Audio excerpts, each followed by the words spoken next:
Georgetown University analytical expert in Charity Foundation East source. I think we'll start with Olesia. Question to you. Usually this subject is a little bit under the radar among the international audiences. Why was it important to make this film, and what are you trying to achieve with it?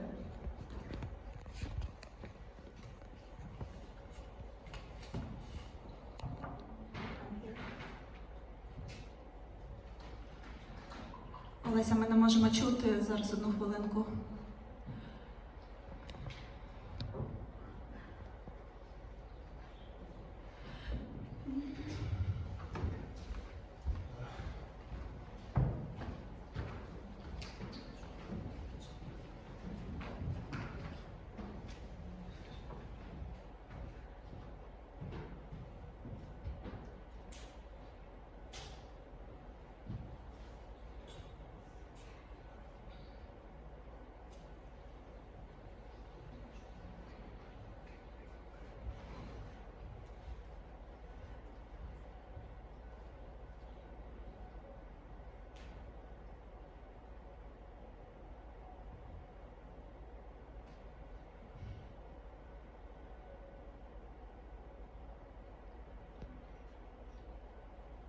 Дякуємо за терпіння, сподіваємося, зараз відновиться зв'язок.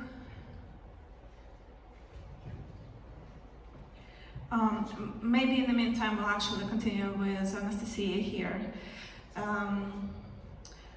I have this question for you. Why do you think, what should people know about the subject? Because it's a really difficult subject to handle, and there is a lot of technicalities to know.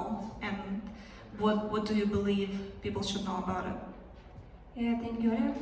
Good evening, everyone. Thank you so much for being here with us, speaking on this really difficult topic. And there are at least 3 things I wanted to share here with you.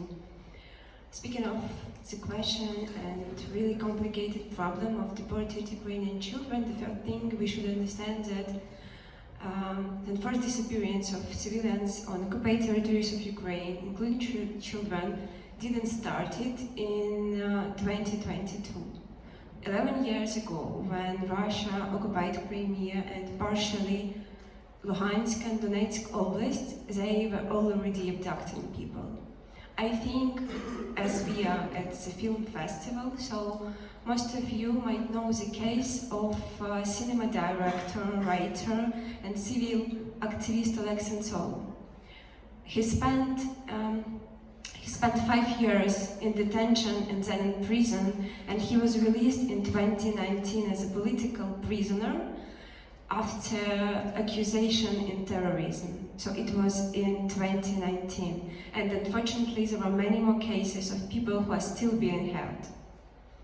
The second thing I wanted to say today is deliberate and systematic nature of Russian deportation of Ukrainian children. These children are taken without parental consent. They are taken despite their family's will. They are facing punishment, they are facing torture, and in some cases sexual violence. A lot of them are illegally adopted in Russia, but those who resist to being raised as Russians are sent to psychiatric therapy. And all the things I'm saying today are officially confirmed by official judgments of the European Court of Human Rights. And one more thing I wanted to start today with is the situation when children who were abducted a few years ago, yes, this documentary was filmed 2 years ago, all teenagers in a few years become an adult, yeah? And in Russia, it means they are of military age. And as a result, they are being forcibly sent to military service.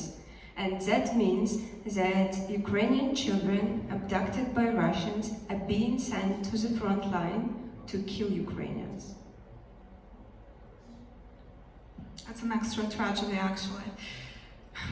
As somebody who's actually from the Donetsk region, from Donetsk Oblast, from Donetsk, I recognized my city where I grew up, and I recognized the kids, and the kids looked just like the kids that I grew up with. And to think that those same kids would be sent back to kill my people, and the people who are their people as well, being indoctrinated and brainwashed, is beyond heartbreaking. Okay, so it seems we have Olesia and Vladyslav back. Olesia, can you say if you can hear us? And we'll test if we can hear you. Still not.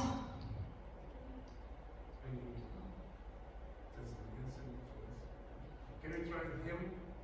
Okay, Vladyslav, can we test you, please? Can you say a few words of introduction, please, so we can hear we can hear you? Yes, thank you very much. You hear me right now? Yes, we can hear you. Okay, what shall we do? Olesia, are you muted? No. Do you hear me? Okay, excellent. Okay, we can hear you now. Okay. Great. In that case, we're going back to you, Olesia. The same question, please.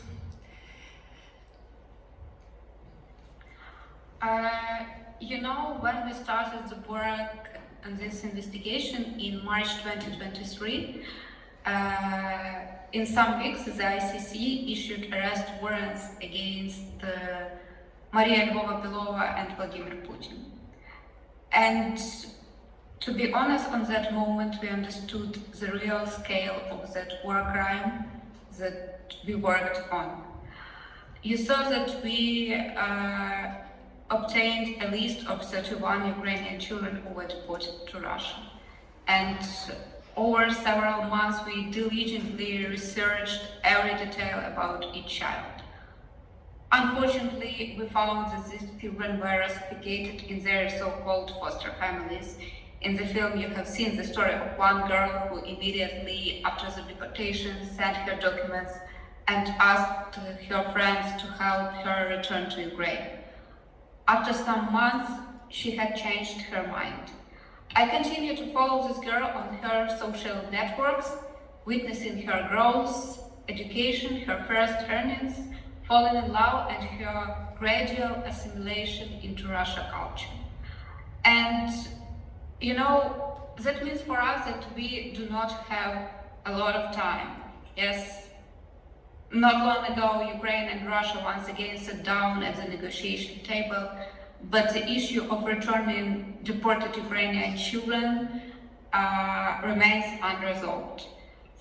The only thing that we as journalists can do is to continue our work by investigating, documenting, publishing verified information about Russia's involvement in this crime of deportation. And I urge you to do the same, speak up, share the facts, and stand on the side of truth.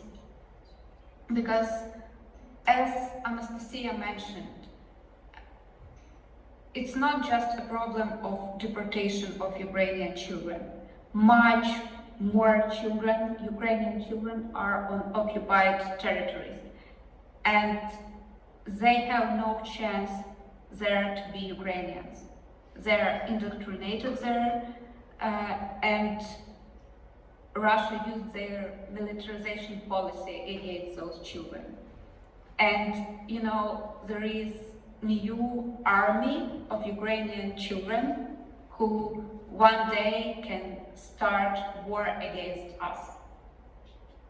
So, as I told, we have no time, and sharing reliable information can be the smallest step to the truth, and to bring to the accountability those who are responsible for this war crime.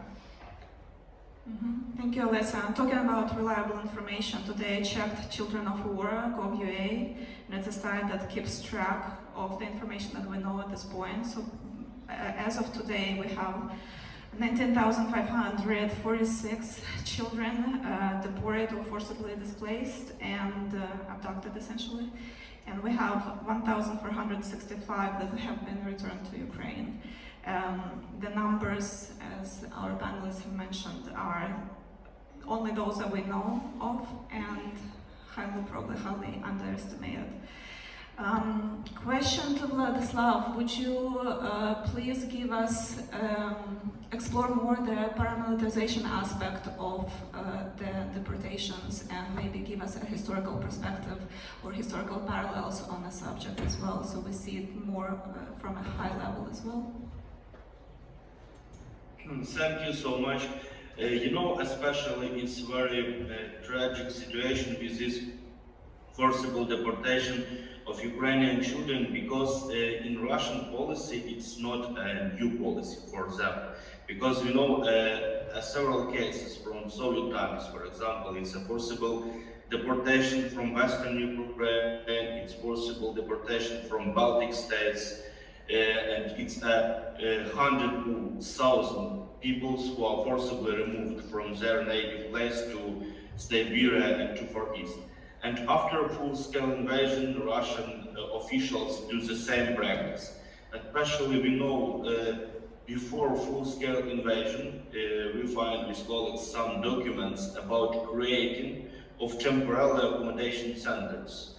It's temporary accommodation centers in different places, in schools, in summer camps, and it's a places what Russian officials created to future deported children from Ukraine. And after that, from occupied territories of Donetsk region, left bank of Kherson region, Luhansk region, they forcibly removed these children to Russia Federation. And very difficult to find these children after that, very difficult to identify these children after that. And especially very difficult situation in temporarily occupied territories of Ukraine, because you know Russian officials created a few paramilitary branches. It's Young Army Eagles of Russia, it's a movement of First, and all of this movement is a paramilitary movement, and they try to join especially teenagers to this movement and creating future Russian sources for the Russian army. And it's a very tragic situation. For example, just today we're talking with children who are escaped from occupied territories of Luhansk region, and he tell for us about especially a young army in occupied Luhansk region, about some teenagers who are joined to this paramilitary movement.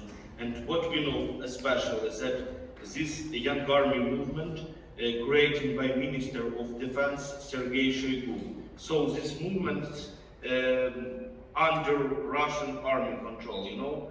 And we know about some tragic stories that some children who are went to this paramilitary movement killed in this Russian-Ukrainian war. So it's a very tragical situation, this forcible militarization of Ukrainian children. So we must to stop this situation. Okay, thank you so much. Next question is for Anatolii. We know there's been a Ukrainian campaign at the initiative of the President of Ukraine, Bring Kids Back. I want to ask you to tell us more about the Ukrainian efforts and our collaboration with our international partners on Bring the Children Back. First of all, let me thank you, all of you, for coming, and our panelists, Anastasiia, Olesia, Vladyslav, for joining us, being with us today. It's very important, and it helps us as diplomats here in Lisbon to convey our messages, to sustain our efforts, and to tell people here about our situation in Ukraine.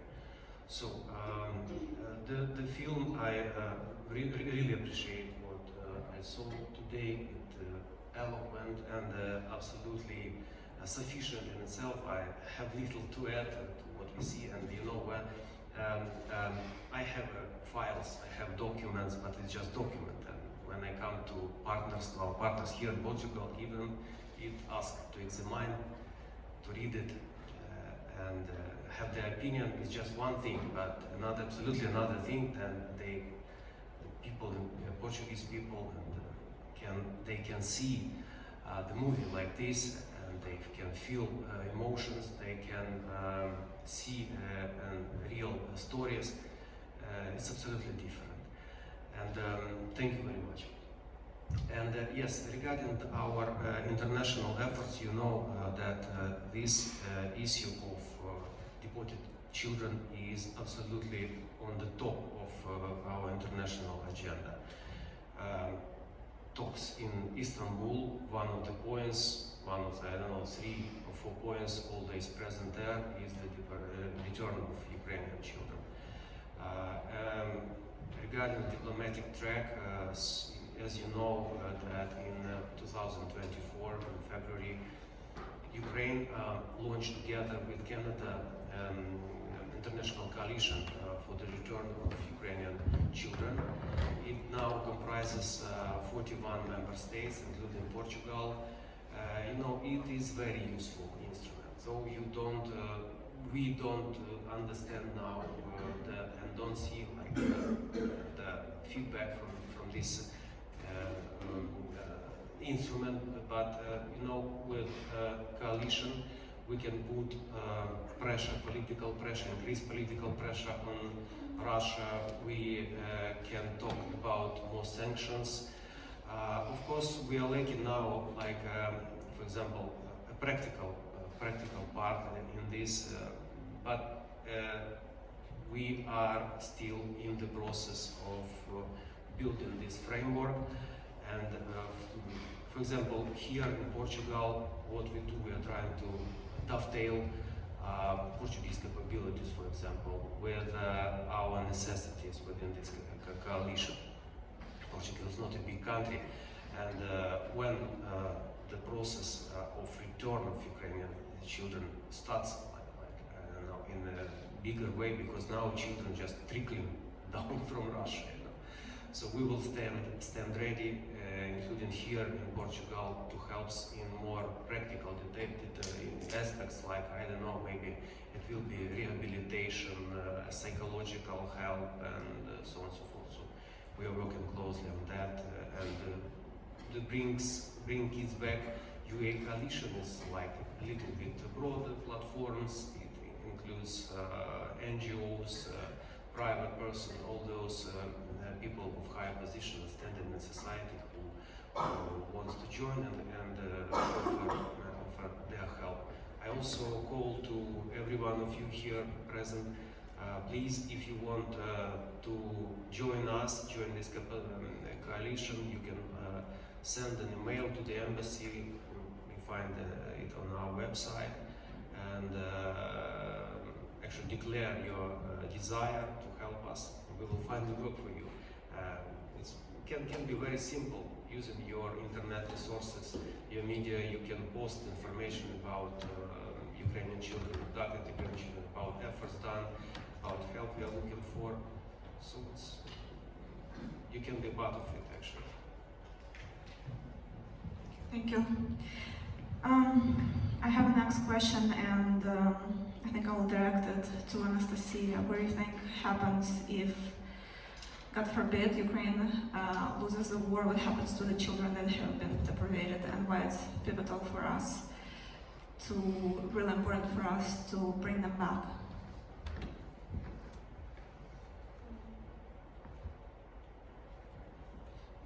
I can say that Ukraine wasn't offered here to give up and give some territories to Russia and then see what peace will come. But we've done it a few times before.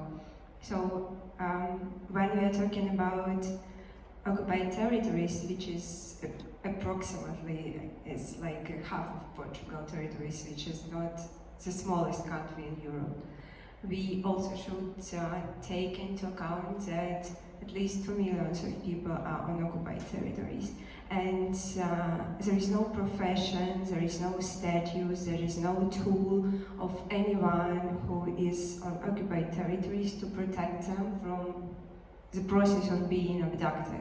So when we are talking about already detained civilians and children, we can't like forget about people who are potentially abducted, because they're facing this awful pressure and this deprival of everything on occupied territories, and they can be illegally detained any moment. So if we will forget about these people, which is approximately 60,000 of them, so we should forget about these 2 million, and then we should forget about all the rest of Ukrainians, because speaking about messages in Europe, we can't consider Russia as just a big country with a huge territory. We should understand that is an empire which had absorbed a lot of territories of other countries, and it didn't have a goal to get some Ukrainian territories. It's just an empire which grows, and when it will, if it will grow to all the Ukrainian territory, it will go further. So it's not a question of a specific group of already abducted people, it's a question of any kind of safety, any kind of security for whole Europe. And I know that Portugal is like far enough from Russia, but we in Ukraine also once thought that some world conflict were far enough from our home, and we watched Russian war crimes in Georgia, in Moldova, in different African countries. We were concerned but not directly involved. But our experience says that if we ignore some conflicts abroad and think that they are far enough from our home, it doesn't give us any guarantee that it will protect us if we not play with a dictator. So I feel like the only chance to break the circle of impunity is to show to Russian forces, to Russian authorities, something they have never ever witnessed is some kind of justice, and to show them some conclusions here, some fight back if you want to stop them. Thank you. I don't want to say this word, but this word keeps tossing in my head. Genocide and crimes against humanity. Russia keeps denying it, Ukraine keeps saying that they are being committed, and deportations of children, abduction of children is one of those acts. Can somebody weigh in on the legal aspect of the difficulty of returning them, and how we classify that, and how we work with our partners to classify these actions from the Russian side? Yeah. Anastasiia, Just to build I don't know, frame, yeah. So there are around 2,000, to 20,000 of deported people, deported children. I do apologize. Then we have around 16,000 of illegally detained civilians. Then we have the number of prisoners of war, which is unknown. And then we have 1,050 political prisoners in Russia. And as you can see, I do not have specific numbers. And as Zelensky said in the end of the movie, that we just do not have specific numbers because Russia hold all these people incommunicado without any contact of real world. Russia hasn't provided any official data about whereabouts of these people, their conditions, some crimes they are being accused of. So we have these numbers from families who made official claims about illegal deportation or abduction of their people. So maybe it's just a tip of iceberg. So the first thing we want to put like pressure on Russia is on this question that Russia should help me. Sorry, Russia should say that yes, we abducted this certain amount of people. They are here, here, and here. They have these conditions they are accused of. There are children, there are adults, there are people in different difficult health conditions, and so Russia should admit the number of these people. The second thing Russia should do is to prepare certain lists, so we can't, like, some people are being like officially missed in Ukraine. We don't know if they are alive or not, so we can't say if they're preparing to trials in Russia or they were just killed. The second thing is list, and then we should prepare a mechanism. There are a few of them, like drafts my colleagues are working on, how to bring these people back. But the first step is that Russia should admit that it took our people. And recognition is not something, recognition of the truth is not something that Russia is known for. So, thank you, Anastasiia. Anyone else wants to take this one?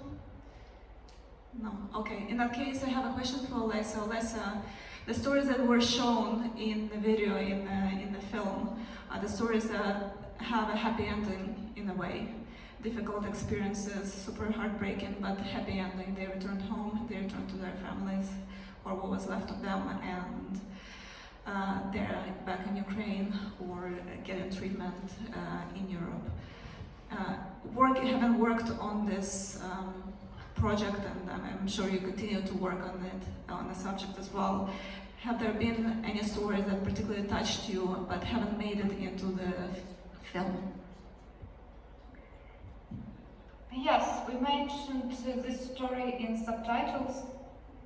When I worked with that list of 31 Ukrainian children, I tried to find parents or legal guardians of those children who can be in Ukraine or abroad, somewhere in Europe or America, anywhere. And I had a list of numbers, phone numbers. I called a lot of people, but no one answered me. You know that during the spring 2022, thousands of people died in Mariupol, and only some of them had a chance to escape from the city. There were no green corridors, and they didn't have a chance to evacuate in safety. Russia didn't give them the opportunity, and that means that people who escaped from Mariupol, they didn't have anything. They needed to change their phone numbers, and when I called anyone, no one replied me. But one day I called to a woman and she answered me. I asked her, it was a mother who deported girls, and that girls, she had some posts on her social that she missed Ukraine, she missed the skyline in Ukraine, and something like that. And I asked those women, like, do you know where your daughter is? She answered me, no. I told her that she's in Russia and she's already in Russian family. She answered that she wants to bring her back. I couldn't promise her that could happen one day, but what I did, we decided not to publish this story in our documentary and not to mention it, but we decided to pass all the information to human rights defenders, to law officials in Prosecutor General's office. I knew that they started that operation of returning that girl back, but unfortunately, as I know, she's still there. It's a very hard process. It's not like, so easy to return children back.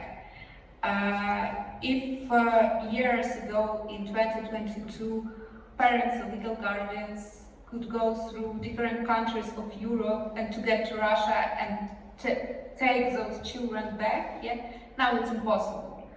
As I know, volunteers could do that on occupied territories or in Russia. Mostly, as I see, they retrieve children from occupied territories. And returning to the story of that girl who was in Russia and about her mom, I know that volunteers tried to retrieve her, but she refused. And as I mentioned before, Russia do everything to make our children Russians, to militarize them, and to integrate them in their culture. And is it a genocide? Of course it's a genocide, because they're trying to erase their Ukrainian identity. They don't give a chance to communicate with their relatives in Ukraine in any way. Those children don't have a chance to study Ukrainian language in school. In other way, they can be bullied in schools, and that, of course, psychologically difficult to be a teenager and to feel that you are different.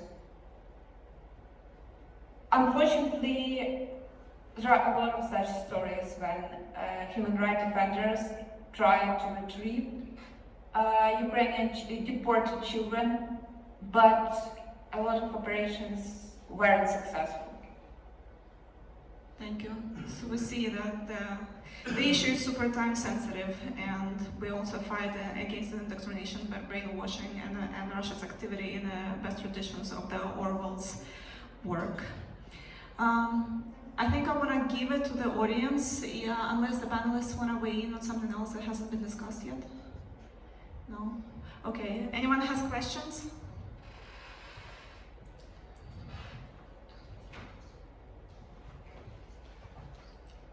No? Okay, comprehensive conversation. So perhaps, Sviatoslav, shall we wrap up? Yeah, and let people take a little break? Okay, I want to thank our panelists for being here today. I want to thank for the amazing work of Kyiv Independent and her team. For interest and for coming and watching our documentary. All of them are available on our YouTube. You can watch and share it in your communities. Thank you. And as Anatolii just said, you can contribute and spread the word and make a difference in your own way.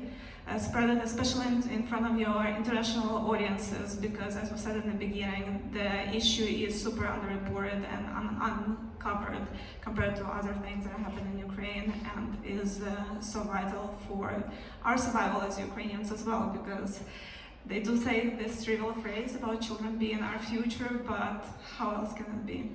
Thank you so much for being here, and I hope you enjoy the rest of the festival. Thank you again, everyone, Olesia, Vladyslav, for joining online, and for your efforts, each of you. Thank you.